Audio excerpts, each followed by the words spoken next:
In this video, I will show you how to create an account in Tumblr.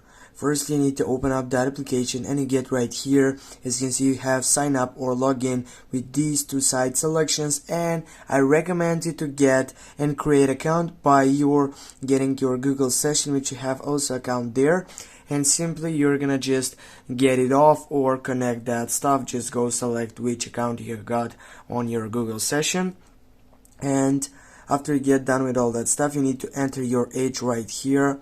For example, 20 years. Just go next.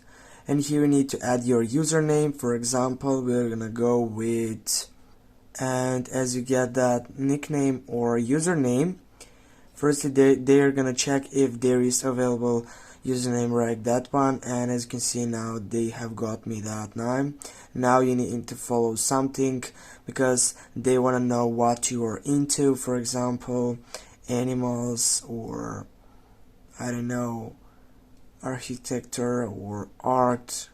You need to follow more than 5 setups, and as you get done with all that stuff, simply you're gonna go on next, write down. And as you get ready on that selection, as you can see right here, if you go on the last session, we have got our account in Tumblr.